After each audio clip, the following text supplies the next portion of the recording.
Mi nombre es Elías. Tengo 34 años y desde hace 2 años trabajo como repartidor en moto para una aplicación de entregas que todos conocen, pero nadie respeta.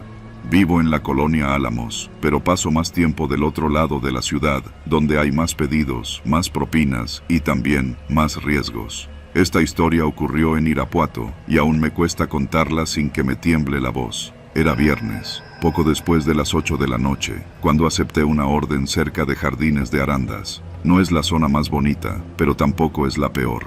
Ahí están los tacos de Don Nacho, que son famosos por sus costras de pastor.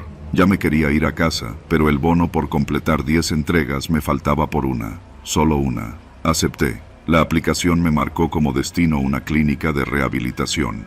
Centro Nueva Esperanza, decía el letrero oxidado en la fachada. El edificio era una casona vieja con una reja negra y vidrios polarizados en las ventanas. Al principio no me pareció raro. Hay muchos lugares así en Irapuato, casas adaptadas para atender adicciones. Lo que me pareció curioso fue que el pedido no era comida, sino una entrega de papelería. Tonterías, pensé. A lo mejor alguien adentro necesitaba hojas para imprimir o alguna guía de reintegración. No era mi problema. Cuando llegué, toqué el timbre. Nadie respondió. Entonces escuché un golpe seco, como si alguien hubiera chocado contra una pared desde adentro. Me acerqué a la reja. En ese momento, un chavo se estampó contra la puerta de metal desde adentro y empezó a gritar: «¡Ayúdame, cabrón! ¡Me quieren matar! ¡Ayúdame!». Tenía la cara ensangrentada y uno de sus ojos estaba tan hinchado que apenas podía abrirlo. Golpeaba desesperado. Volteé hacia la calle, esperando ver alguna patrulla, algún vecino. Nada.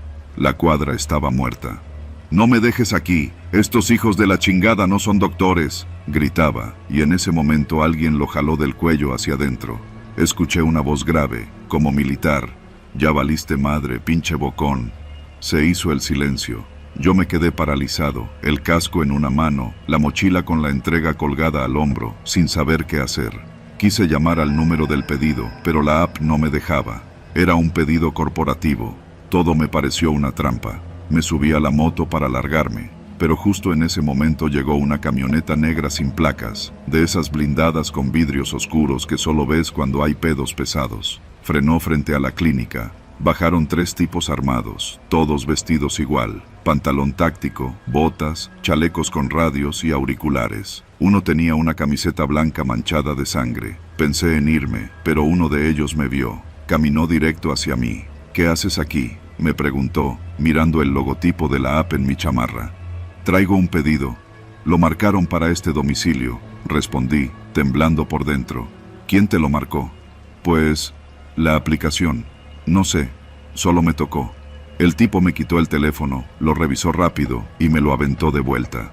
«No digas nada, no vistes nada, o quieres acabar como ese cabrón». Tragué saliva, asentí.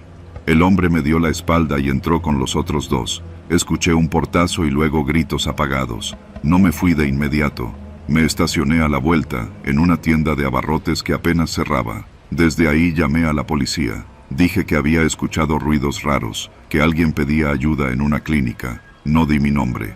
20 minutos después llegaron 2 patrullas. Se estacionaron al frente. Unos segundos después, más camionetas llegaron. Estas sí eran de la Guardia Nacional. Me quedé escondido detrás de la tienda, mirando a través de un reflejo en el vidrio del refrigerador de refrescos. Y entonces todo explotó. Los federales entraron armados, gritando. Los disparos empezaron casi de inmediato. Fue una redada, un operativo. El centro de rehabilitación no era tal cosa. Era una casa de seguridad para un grupo de sicarios que operaba al sur de la ciudad.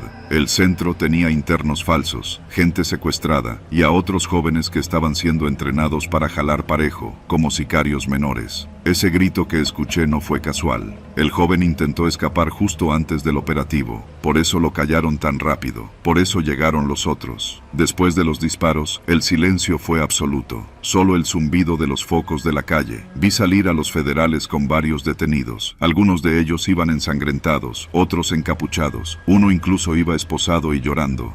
Lo reconocí. Era el tipo que me habló primero. Fue ahí cuando me vieron. Un militar con el rostro cubierto se me acercó. Me apuntó con su arma. «¿Tú qué chingados haces aquí?». Le expliqué que era repartidor. que había traído un pedido y que ya me iba. Me pidió el nombre, el número de la orden, la placa de la moto. Me esposaron. Estuve retenido casi 4 horas. Me interrogaron como si fuera uno de ellos. Me mostraron fotos de los que habían detenido. Me preguntaron si los conocía. Me ofrecieron protección si colaboraba, pero no tenía nada que decir.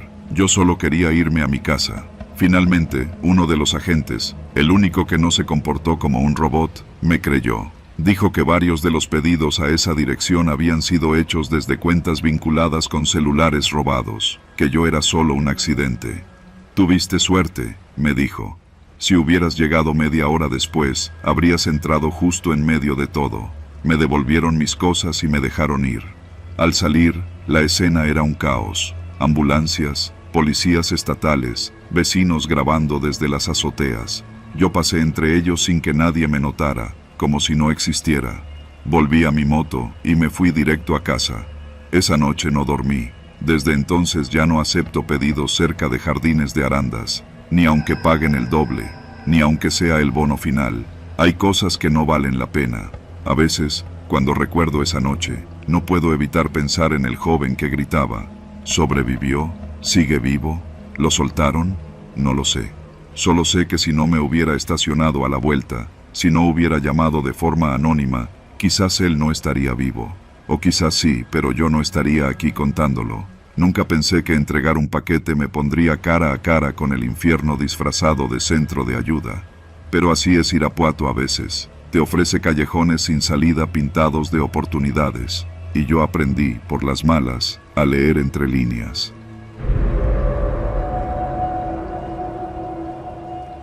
Mi nombre es Clara, tengo 22 años y estudio criminología en la Universidad de Guanajuato.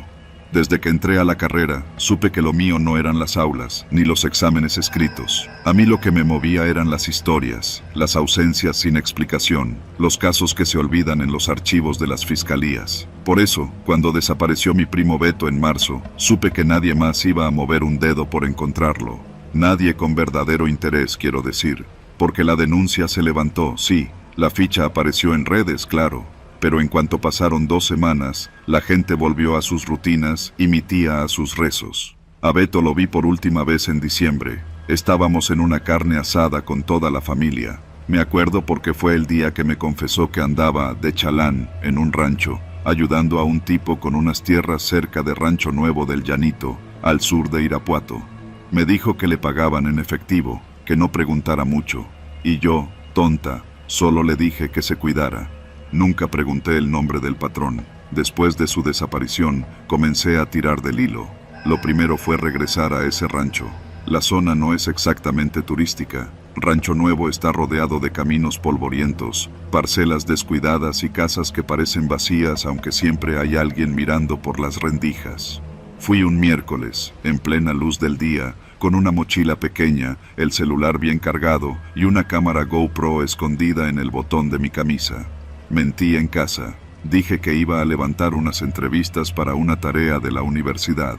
Ni mi mamá ni mi papá sabían que en realidad iba a meterme sola a un sitio del que la gente prefiere no hablar. Llegar fue fácil. Tomé un camión que me dejó cerca del entronque a la carretera vieja a Pueblo Nuevo. Caminé unos 40 minutos, siguiendo indicaciones de Google Maps y capturas de pantalla de foros donde gente anónima hablaba de desapariciones en esa región. Entré al pueblo por una calle sin nombre, flanqueada por mezquites y perros flacos. Nadie me saludó. La tienda del centro estaba cerrada y la única señal de vida era un joven sentado en la banqueta pelando un mango con un cuchillo oxidado. Me acerqué a él y fingí buscar una dirección. ¿Conoce a alguien que trabaje en los ranchos de por acá? Busco trabajo de campo, dije, usando mi acento más neutral. El chavo me miró sin expresión, no dijo nada, solo se encogió de hombros y volvió a lo suyo. Seguí caminando hasta que vi lo que parecía una zona de cultivo, abandonada y polvosa. Detrás había una barda de ladrillo con alambre de púas, y junto a ella, una reja medio abierta que llevaba a un terreno con gallineros viejos y un galpón enorme al fondo. El lugar no tenía letrero, pero el olor a tierra y sudor era tan fuerte que supe que estaba en el sitio correcto. Tomé aire, activé la grabadora del celular y crucé. El terreno era amplio, con charcos secos, costales rotos y huellas frescas de botas en el polvo. Al fondo, el galpón parecía una bodega. No había ventanas, solo una puerta metálica mal cerrada. Me acerqué en silencio. El viento arrastraba un sonido grave, como un motor lejano. Entonces lo vi.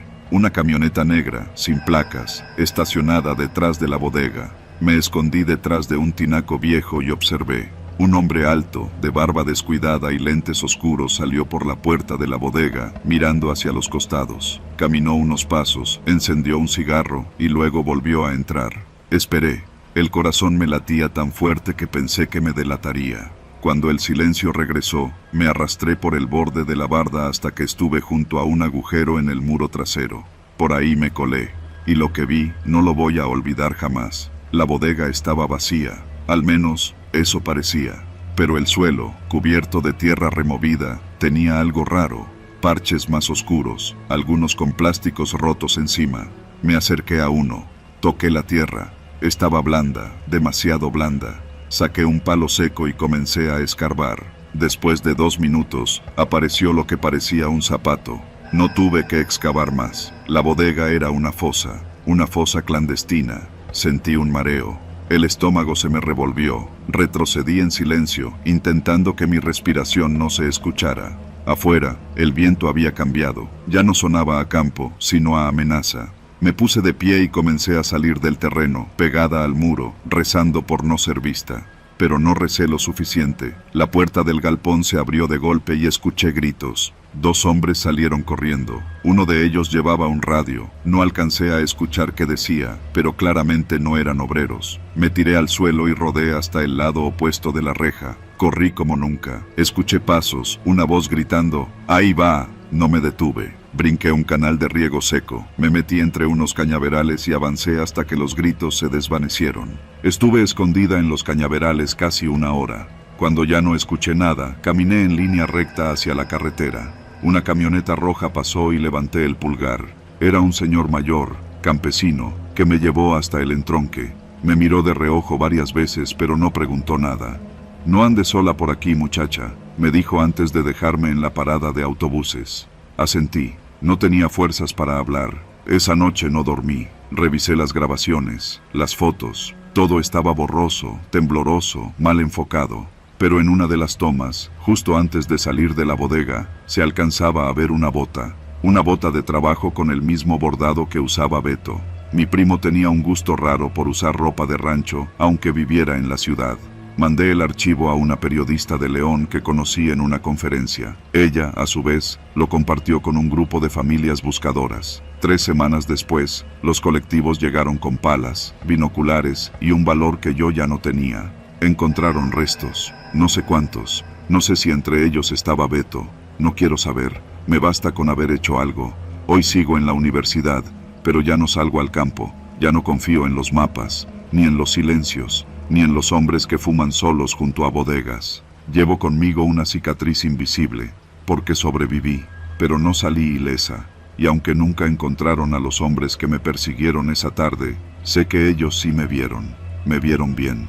Por eso, cuando camino por las calles de Irapuato y veo una camioneta negra pasar, bajo la mirada, no por miedo, sino porque aprendí que, en este país, sobrevivir es un acto de rebeldía. Y mirar de frente a quien entierra cuerpos es una sentencia.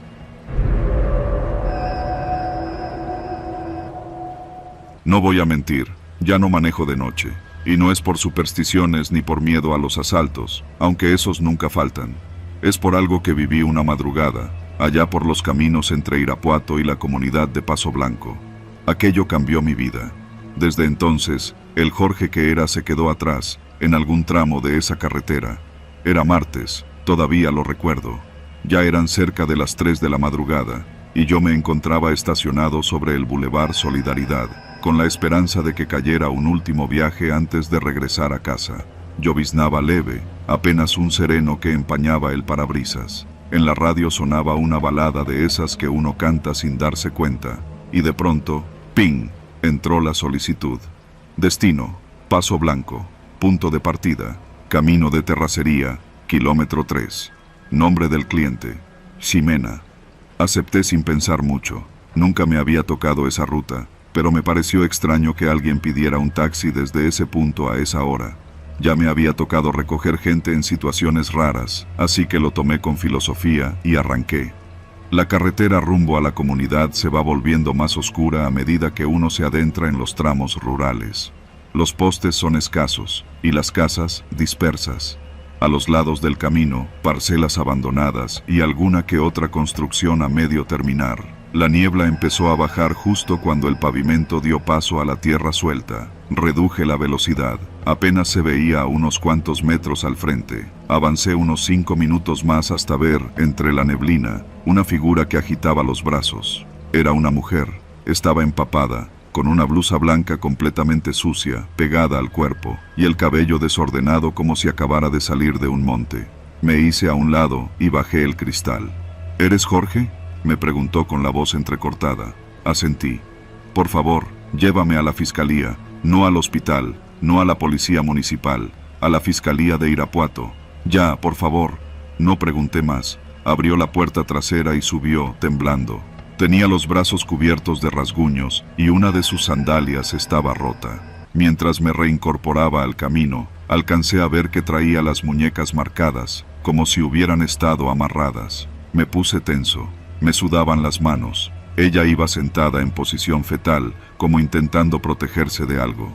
¿Te pasó algo?, le pregunté, sin mirarla por el retrovisor. Me escapé, susurró. Me tenían en una casa, cerca de aquí, no sé por cuánto tiempo. Solo logré correr cuando se distrajeron. No sé si me vienen siguiendo. No quise insistir, pero el estómago se me revolvía. Pisé el acelerador. El camino era estrecho y lleno de baches, pero ya solo quería salir de ahí.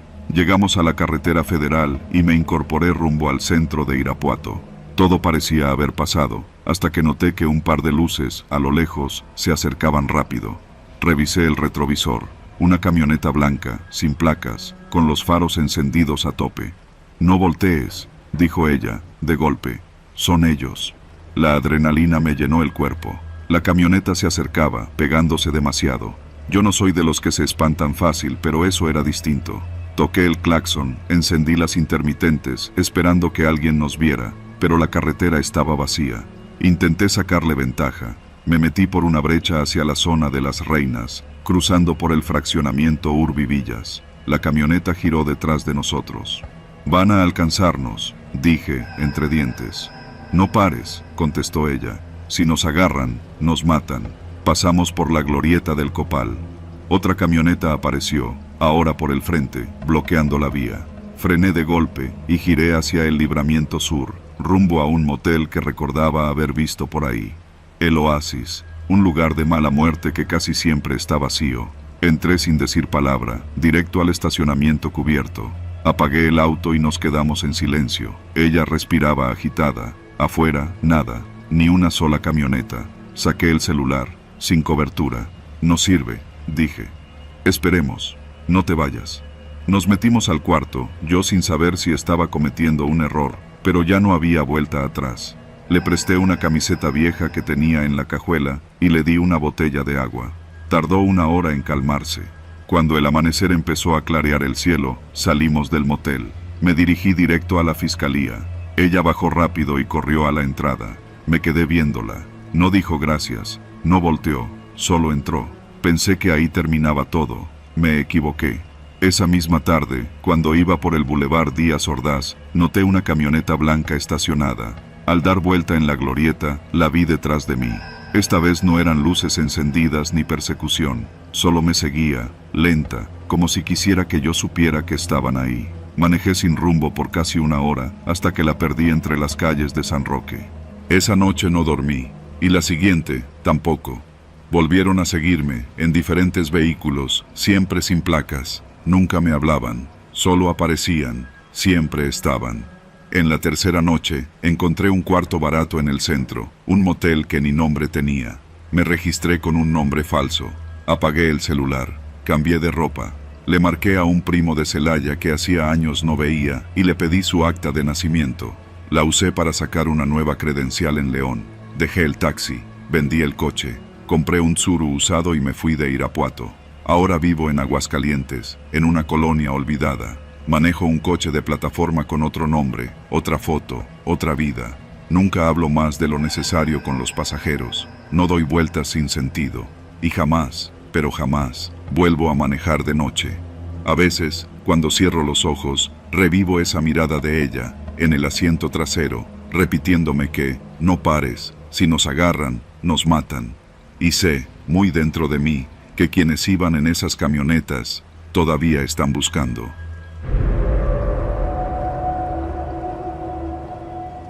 Mi nombre es Alan. Durante más de 5 años fui enfermero general en el Hospital General de Irapuato, pero hace un par de años decidí tomar un descanso del caos institucional para enfocarme en algo que me hacía sentir útil: la rehabilitación.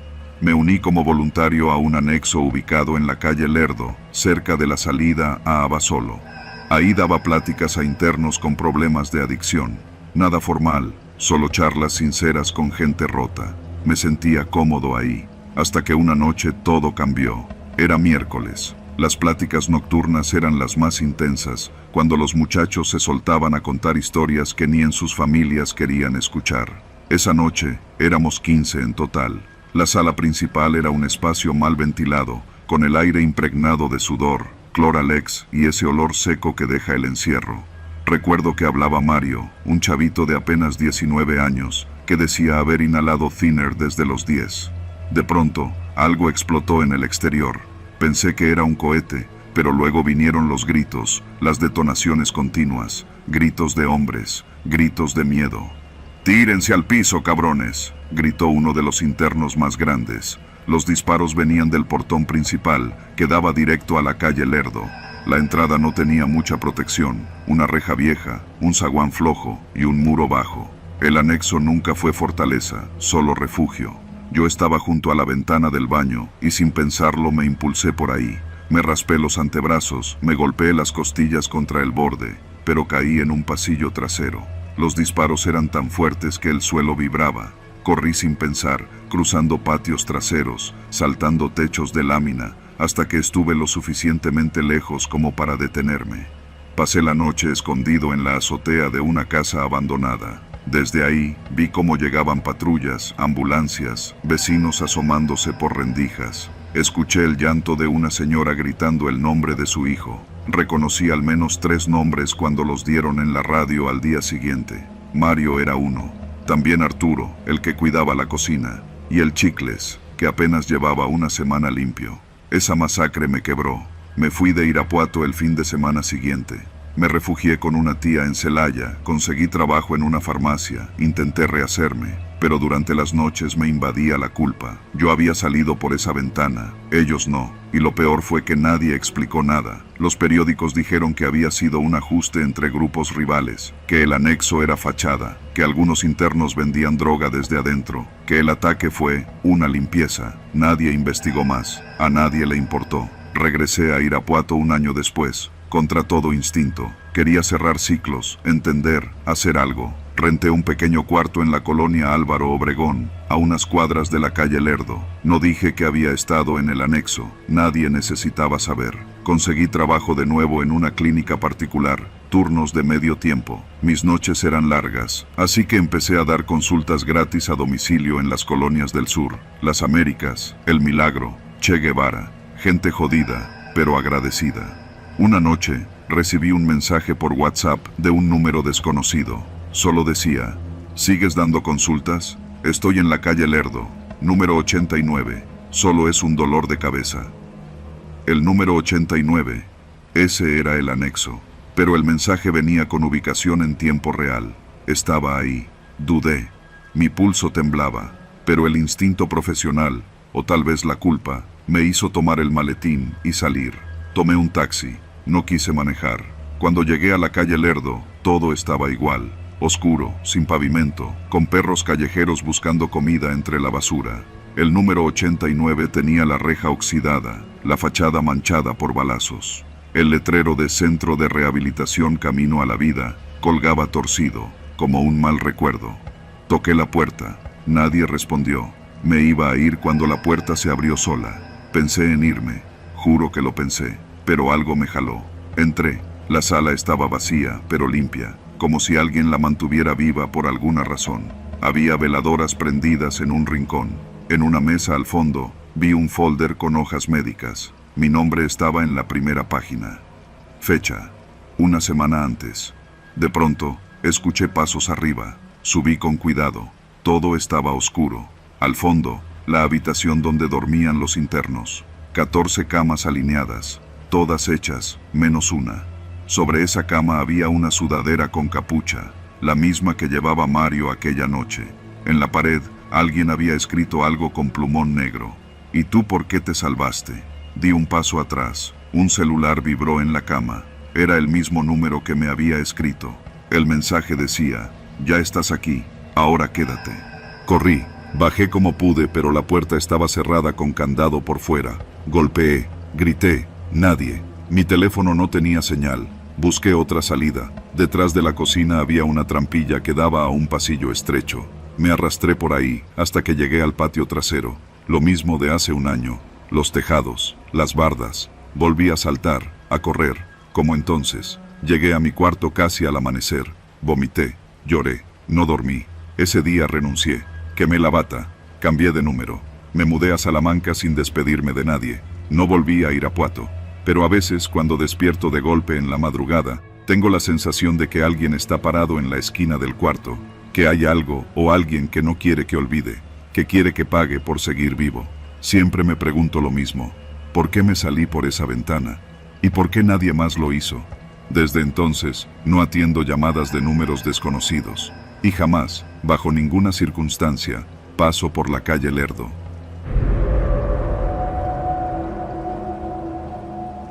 Yo no soy de las que se espantan fácil. Mis amigas me dicen que soy de sangre pesada, porque nunca me dejo apantallar con historias de miedo ni con cosas que pasan en la noche.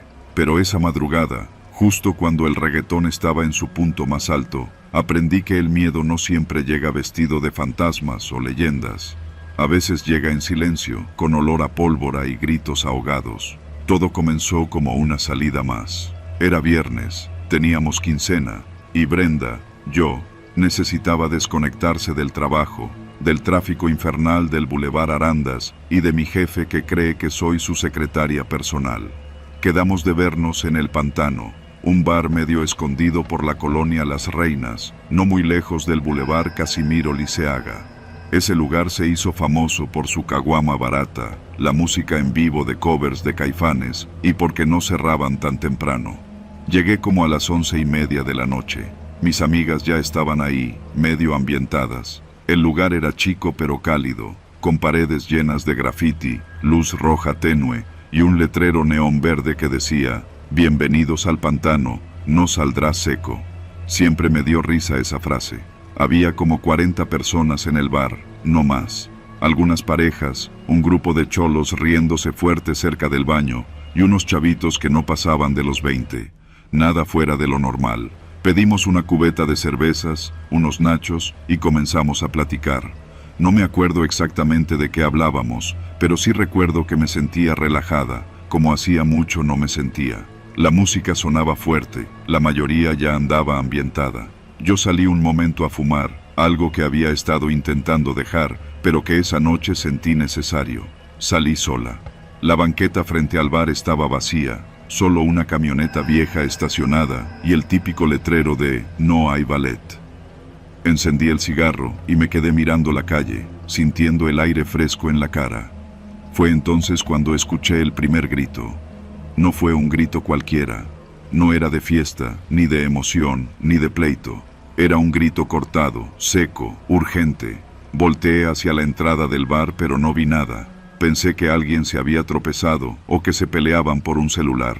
Inhalé de nuevo y me di media vuelta para regresar. Y fue cuando escuché la ráfaga. Ta ta ta ta.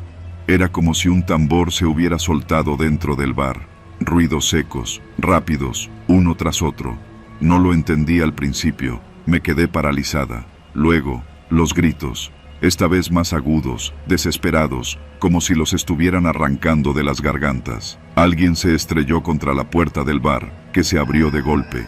Vi a una mujer salir corriendo, descalza, con el rostro cubierto de sangre. No pensé. Eché a correr en dirección contraria, sin mirar atrás. Pasé la esquina a la carrera, crucé la calle sin fijarme. Los gritos seguían, pero se mezclaban con un silencio extraño, como si todo Irapuato se hubiera apagado de golpe. Doblé hacia una calle de terracería y seguí corriendo. No tenía idea de dónde estaba, solo corría. Cruzando unos baldíos vi las vías del tren, ese lugar que muchos evitan de noche. Me metí sin pensarlo entre los arbustos, tratando de no hacer ruido. Me tiré en el suelo entre dos montones de grava. Escuchaba pasos a lo lejos, voces entrecortadas. Hombres, no policías, no gritaban órdenes. Decían cosas sueltas, nombres. Casi todas las palabras eran maldiciones. Y risas, risas suaves. Me quedé allí, boca abajo, la cara pegada al polvo. El cigarro que llevaba se me había caído en la huida, la boca seca, los brazos entumidos. Escuché una camioneta dar vuelta, rechinar las llantas. Luego, el silencio. No sé cuánto tiempo estuve así. Me levanté poco a poco, temblando. Mi celular seguía en el bolsillo trasero, pero no tenía señal. Caminé entre los rieles, en dirección a las luces lejanas. No sabía dónde estaba. Solo sabía que no podía volver. Horas después, logré llegar hasta una tienda que todavía tenía luces encendidas. Un Oxxo, por el rumbo de la colonia San Roque. El joven del mostrador me miró como si fuera un fantasma. No hablaba, solo pedí usar el teléfono.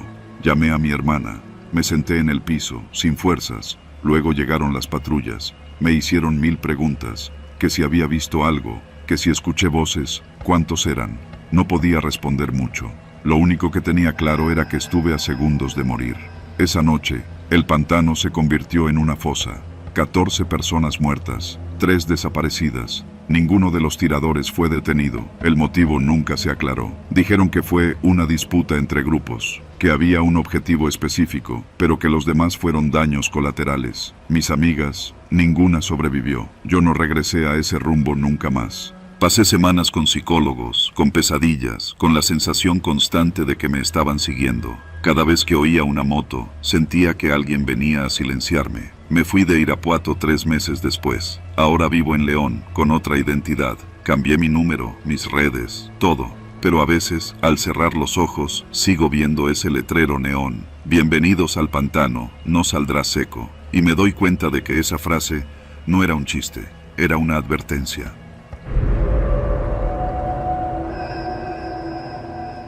Me llamo Daniel. Antes de esa noche, jamás había pisado la colonia El Copalillo, en las orillas de Irapuato. No tenía parientes por allá, ni amigos, ni recuerdos. Pero esa noche, mi vida dependía de desaparecer. Un amigo, Julio, me ofreció su casa en la periferia para refugiarme. Así me lo dijo por mensaje, como si fuera una palabra ligera. No podía quedarme en el centro, no después de lo que presencié esa tarde. No voy a entrar en detalles. Digamos que fui testigo de algo que nunca debí ver.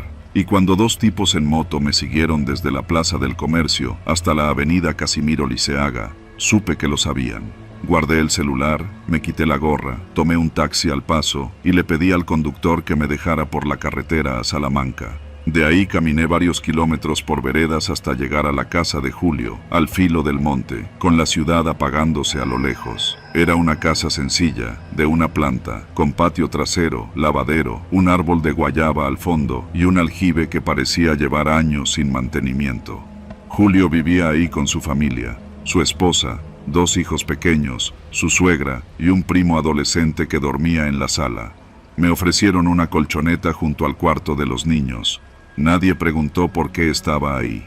O quizás sí sabían, y por eso no dijeron nada. Cenamos tamales que vendía una vecina.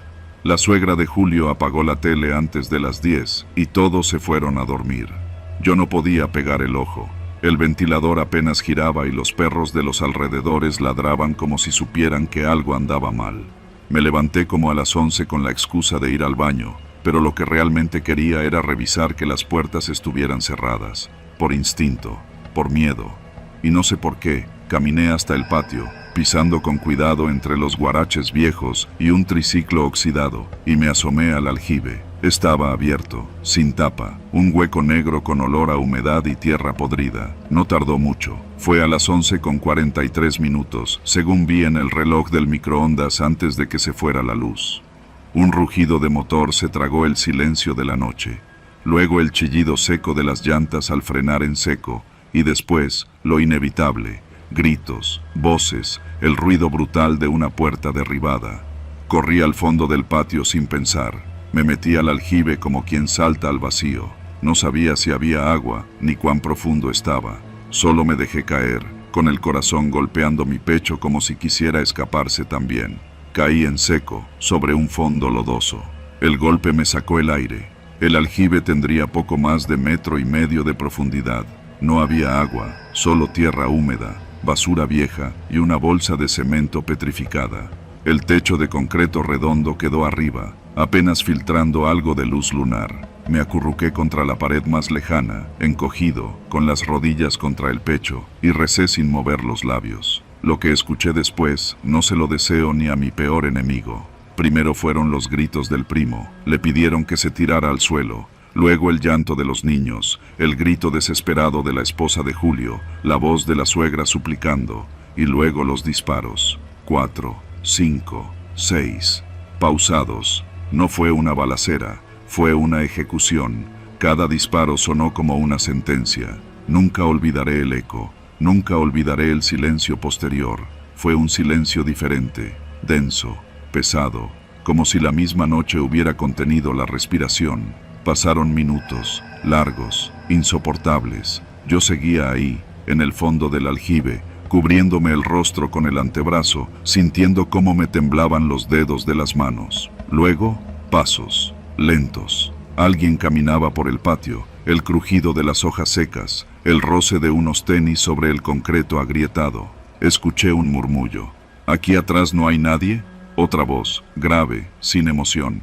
Ya revisamos. Puro tiliche, vámonos. Y después, el sonido de una camioneta encendiéndose y alejándose, sin prisa. Yo no salí, no todavía. Esperé, no sé cuánto tiempo exactamente. Sentía las piernas dormidas, el cuello húmedo por el sudor y la camisa pegada por el miedo. No quería salir y ver, no quería confirmar lo que ya sabía. Escuché un perro ladrar a lo lejos, una voz que gritó algo en la calle, y por fin, las sirenas. No llegaron rápido, tardaron, como siempre, y cuando por fin las escuché cerca, me atreví a levantarme. Mis dedos sangraban por haberme agarrado tan fuerte a la pared.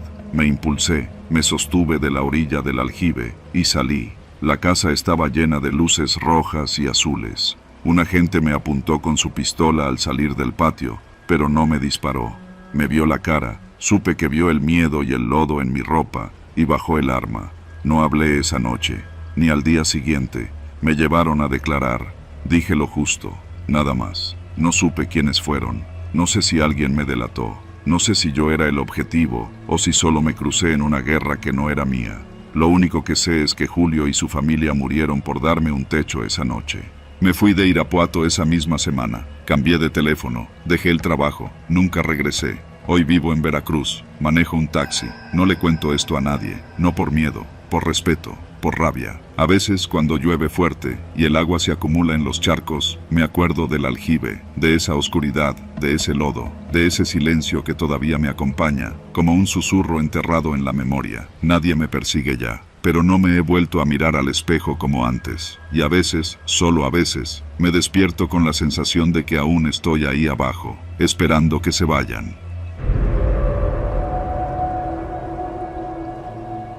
Me llamo Camila, tengo 16 años y estudio en la secundaria técnica número 17, allá por la salida a Abasolo.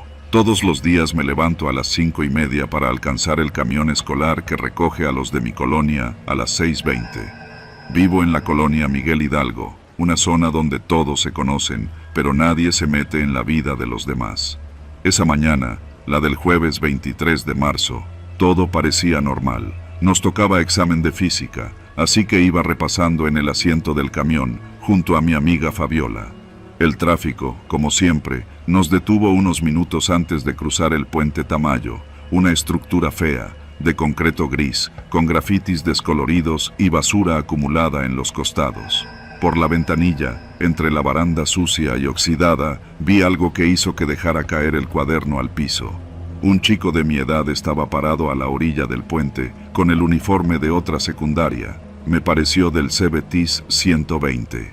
Llevaba la mochila colgada de un solo hombro y estaba discutiendo con un hombre más grande, tal vez unos 20 o 22 años.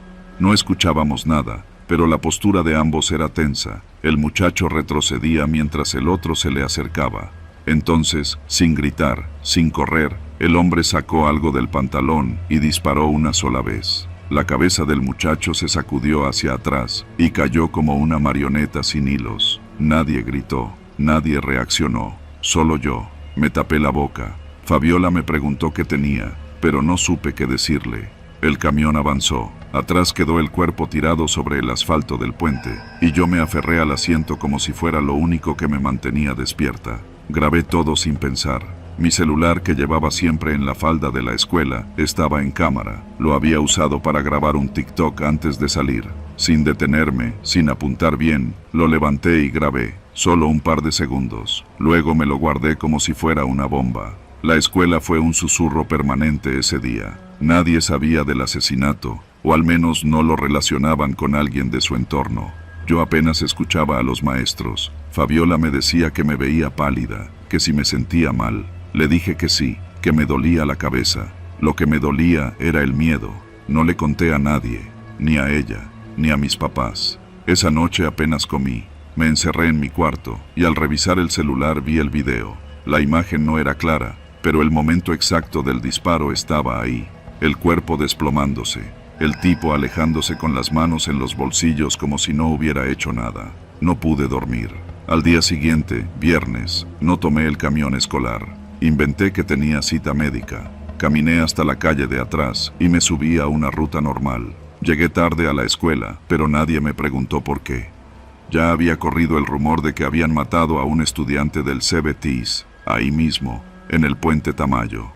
Nadie sabía quién lo había hecho. Fue hasta la salida cuando me di cuenta de que alguien me seguía.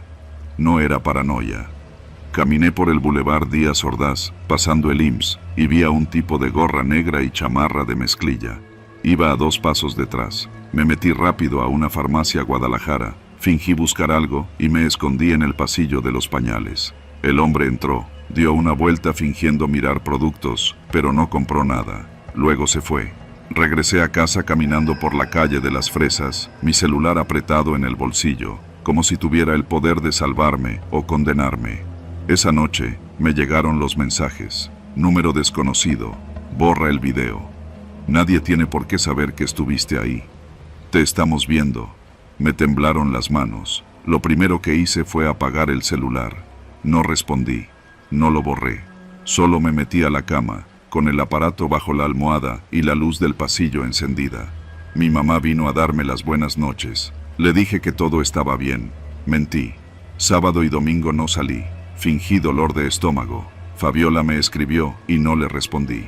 El domingo en la noche, alguien tocó la reja de mi casa. Solo una vez. Suave. Como si no quisieran que los adultos oyeran. Vi desde la ventana y no había nadie. O eso pensé. El lunes, la directora de la escuela reunió a los alumnos en el patio. Dijo que lamentaban profundamente la muerte de un estudiante de otro plantel y pidió silencio. Varios aplaudieron, algunos lloraron. Yo solo miré al piso. Cuando volví al salón, tenía una nota escrita a mano sobre mi banca. Si no te callas, te callamos. Me dieron ganas de vomitar. Guardé la hoja sin decir nada. No podía más. Le conté a Fabiola, le mostré el video. Lloró, me abrazó. Me dijo que fuéramos con un maestro, pero yo sabía que eso me ponía en la mira. Si lo haces, te matan. Así de fácil, le dije. Ella me miró como si no me reconociera. Esa semana fue una pesadilla. Dejé de dormir, dejé de comer, apagué el celular por completo. Vivía con miedo de que en cualquier esquina alguien me empujara a la calle, de que al entrar a la casa de mi abuela me esperaran en la sala. No dije nada, me volví invisible, no opinaba, no participaba, no hablaba.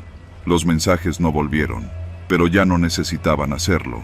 El video lo guardé en una memoria USB y lo escondí dentro de uno de los peluches de mi infancia, el que tenía una cremallera rota. Ahí quedó, enterrado entre el relleno, como un secreto que me arrastraba todos los días. Pasaron los meses. El caso del chico asesinado quedó sin resolver, como muchos otros en Irapuato. Dijeron que probablemente fue ajuste de cuentas, que andaba en malos pasos. Era la misma explicación para todos los jóvenes muertos. Nadie quería mirar más allá. A mí me dejó otra cosa, un silencio que me acompaña hasta ahora. Hoy, 2 años después, tengo 18. Me gradué del bachillerato y estoy por empezar diseño gráfico en la UCI. Mi mamá dice que ya no soy la misma, que sonrío poco, que duermo mal. Lo que no sabe es que sigo soñando con ese momento, que cada tanto el sonido del disparo vuelve en forma de timbre de microondas, en el golpeteo de una pelota, en la explosión de un globo. El asesino, nunca supe quién fue. El mensaje fue claro: ver te puede costar la vida, hablar, aún más. Pero sobreviví, porque me callé, porque desaparecí, y aún así, cada vez que paso por el puente Tamayo, bajo la mirada, no por miedo, sino porque en ese asfalto sigue tirado el recuerdo del chico que nadie quiso ver.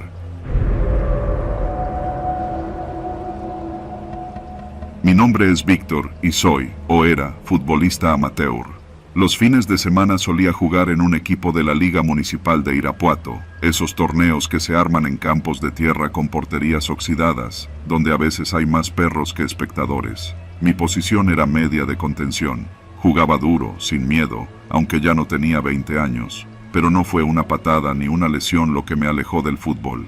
Fue algo más sucio, más peligroso. Todo comenzó una tarde de viernes. El sol caía con fuerza, típico del Bajío en abril. Estábamos entrenando en la Unidad Deportiva Benito Juárez, en una de esas canchas abiertas donde a un lado está el estacionamiento, y al fondo, tras una malla mal colocada, hay un terreno baldío que colinda con una finca vieja, de esas que ya ni siquiera tienen techo. Solo quedan muros vencidos, grafitis y basura. Ese día el aire olía raro, algo entre tierra húmeda y carne descompuesta. Al principio pensé que era una bolsa con restos de comida, o algún animal muerto. No era raro que la gente tirara basura detrás de la malla, pero el olor era más penetrante, un tufo ácido, como si algo podrido se hubiera mezclado con cal. Durante la pausa del entrenamiento me acerqué a mear en un rincón, justo junto al alambrado. Fue entonces cuando lo vi, un montículo extraño detrás de la malla, en el terreno de la finca abandonada. No era tierra removida por lluvia, se notaba que alguien la había escarbado a propósito. Un bulto cubierto con hojas secas. Me dio un mal presentimiento. No dije nada. Solo me quedé mirando el montículo mientras me abrochaba el cierre. Volví al entrenamiento, pero ya no estaba concentrado. A cada rato volteaba hacia la finca, con una incomodidad que no sabía explicar. Esa noche no dormí bien. El olor seguía metido en mi nariz, y las imágenes del bulto en la tierra me rondaban la cabeza. A la mañana siguiente, fui solo a la cancha, con una pala que tomé prestada del taller de mi cuñado. No le dije a nadie a dónde iba. Me metí por un hueco en la malla. El lugar olía aún peor. Había moscas. Comencé a escarbar. No pasaron ni 10 minutos cuando golpeé algo blando. Plástico. Una bolsa negra. Ya temblaba antes de abrirla, pero algo dentro de mí sabía exactamente lo que iba a encontrar. Era un cuerpo. No todo entero. Solo una parte. Un brazo. La piel estaba grisácea, inflada, con tatuajes visibles. Reconocí uno, un rosario con una cruz en la muñeca. Era de un tipo que jugó contra nosotros en la liga, un delantero que no se perdía ni un partido. Lo habían reportado como desaparecido 2 semanas antes. Jesús se llamaba. Vomité ahí mismo, de rodillas. El estómago me dolía como si me hubieran dado un balonazo en seco. Tapé de nuevo el cuerpo como pude, marqué la ubicación en mi celular y salí sin mirar atrás. No fui a la policía municipal, fui directo a una patrulla estatal que estaba estacionada cerca de la glorieta de las Espigas. Me acerqué y les conté, bajo voz, lo que había encontrado. Me tomaron los datos, anotaron la ubicación y me dijeron que lo investigarían, que mejor no hablara con nadie. Esa noche, llegaron a mi casa, no policías, otros. 3 sujetos en un coche negro, vidrios polarizados. Uno se bajó, no sacó arma ni nada, solo me habló por mi nombre. Víctor, ¿qué necesidad tienes de meterte donde no debes? Quise preguntar quiénes eran, pero no lo hice. Ya sabía, no eran de aquí, o si eran, tenían muy buenos contactos. Me dijeron que no lo hiciera más difícil, que no diera entrevistas, que no me hiciera el héroe. No dormí esa noche, ni la siguiente. 2 días después, fui citado a declarar en la Fiscalía de Guanajuato, pero antes de llegar, me interceptaron 2 agentes federales. Me dijeron que estaban al tanto de lo que había pasado y que por mi seguridad era mejor moverme fuera del estado unos días. No querían testigos, no querían cuerpos, querían silencio. Mi mamá no entendía por qué me iba tan de repente. Le dije que era por trabajo, que me había salido una oportunidad en Guadalajara. No le conté que me escoltaron hasta Jalisco en una camioneta sin logos, que durante el trayecto no me dejaron revisar mi celular, y que en cada caseta, los agentes solo levantaban la mano y los dejaban pasar como si no existieran. Estuve fuera 3 semanas. Me asignaron una casa de seguridad en un fraccionamiento donde todas las casas eran iguales y nadie conocía a nadie. La televisión era vieja, los muebles duros, pero estaba vivo. No podía dejar de pensar en el cuerpo. En la finca, en el silencio de los que saben y no dicen. Al volver a Irapuato, la finca ya había sido limpiada, tierra nivelada, sin rastro del bulto. Ni siquiera encontré restos del alambrado que cruzaba para ir a mear. Alguien había comprado el terreno, según me dijo un vecino. Lo iban a usar para bodegas. El equipo siguió jugando sin mí. Dicen que me lesioné. Otros dicen que me fui a probar a otro estado. Nadie sabe lo que vi. Nadie quiere saber. De vez en cuando me llegan mensajes raros, anónimos, un emoji de una pala o una cruz. No respondo, no bloqueo, solo los dejo ahí, como recordatorio. Ya no juego fútbol, no porque no quiera. Es que desde ese día, la tierra no me sabe igual, y cada vez que paso cerca de una finca abandonada o de un terreno baldío, me viene a la mente ese olor, entre cal, sangre y silencio. Porque Irapuato no es solo tierra de fresa, también es tierra de secretos que es mejor no remover.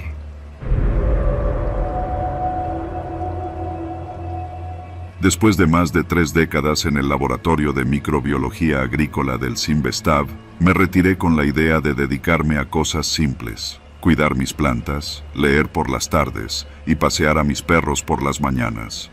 Me mudé con mi esposa al fraccionamiento Club de Golf Santa Margarita, al norte de Irapuato. Siempre me atrajo esa zona por la tranquilidad, por la vista al campo y porque podía caminar con mis 2 pastores alemanes sin el bullicio del centro. Todas las mañanas salía a pasear entre las 6:30 y las 7. Caminaba despacio, con los perros sueltos porque conocían el camino de memoria y no se alejaban. En esos trayectos saludaba a algunos vecinos, intercambiaba palabras con los jardineros y hasta me detenía a veces a ver cómo el sol pintaba el pasto húmedo del campo de golf. Era mi momento. Hasta esa mañana en que la rutina cambió para siempre. Era un martes. Lo recuerdo porque había limpiado la pecera el lunes y la tengo marcada en el calendario con tinta azul. Había dormido bien, hacía algo de fresco, y como siempre, salí con mis perros. Pasamos junto al hoyo 9, luego dimos la vuelta por las calles internas, bordeando la zona de las casas que están del lado de la calle Roble. Apenas doblamos una esquina, vi a un sujeto sentado en una banca de concreto frente a su casa. Lo había visto antes, un tipo alto, fornido, con el cabello rapado y cara de pocos amigos. Siempre que lo veía, desviaba la mirada, nunca saludaba. No conocía su nombre, pero mi esposa había oído algo, que era exmilitar, que había tenido problemas con otros vecinos por ruidos, por perros, por basura. No era alguien que uno quisiera tener como enemigo. Mis perros, sin embargo, se acercaron a oler el pasto del camellón que pasaba frente a su cochera. Fue ahí cuando empezó todo. «¡Llévate esos pinches perros, cabrón!», gritó el hombre desde su banca. Me detuve en seco. Mis perros ni siquiera se habían acercado a él. Uno de ellos, Ares, giró la cabeza confundido. Yo no respondí. Seguí caminando, llamándolos con voz suave. «Te estoy hablando, cabrón. ¿Estás sordo o qué?». Me giré. Lo miré directamente. Ya estaba de pie. Se acercaba con los puños cerrados.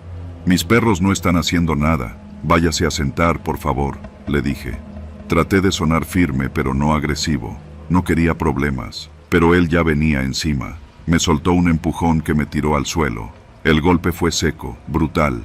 Caí sobre el hombro derecho y escuché algo crujir. Apenas me alcancé a cubrir el rostro antes de que me lanzara una patada en el costado. Los perros comenzaron a ladrar, a rodearlo, pero no atacaban, solo ladraban, confundidos. «Eso les pasa por andar sueltos, pinche viejo idiota», gritó. La segunda patada me alcanzó en la pierna y sentí un dolor tan intenso que me quedé sin aire. Intenté arrastrarme hacia la banqueta, pero él me tomó de la camisa. En ese momento escuché otra voz. «Órale, órale, déjelo en paz». Era un vecino, Armando, que salía a correr con su hija adolescente. El agresor dudó. Yo me solté como pude. Otro residente se acercó desde una de las casas y comenzó a gritar también. El tipo retrocedió, lanzando insultos, mientras la hija de Armando llamaba a emergencias desde su celular. Minutos después, llegó una patrulla. Yo estaba tirado en el pasto, sangrando por la boca y con la pierna dormida. Me llevaron al hospital general. Fractura de cúbito, contusión en la rodilla y 2 costillas fisuradas. Pero lo peor no era lo físico. Lo peor vino después. Durante semanas no salí de la casa. Apenas podía dormir. Cada vez que escuchaba una voz fuerte en la calle, pensaba que era él. Ares y Max, mis perros, se quedaban todo el tiempo a mi lado. Yo ya no podía pasearlos. Mi esposa contrató a un joven del vecindario para que los sacara, pero ni eso me tranquilizaba. Me sentía vigilado, vulnerable. No me atrevía ni a abrir la puerta sin revisar antes por la mirilla. El tipo, según me dijeron, fue detenido ese día, pero salió a las 48 horas. No era la primera vez que tenía incidentes con vecinos, pero nunca le habían armado una carpeta formal. Esta vez sí, había testigos, grabaciones de cámaras y un parte médico, pero aún así, seguía libre. Una tarde recibimos una carta sin remitente. Dentro, una hoja impresa con letras grandes. «Te va a ir peor si me vuelves a denunciar, pinche anciano de mierda». La policía vino. Levantamos una denuncia más, pero ellos dijeron lo de siempre. Sin pruebas de que él la mandó, no podemos hacer nada más.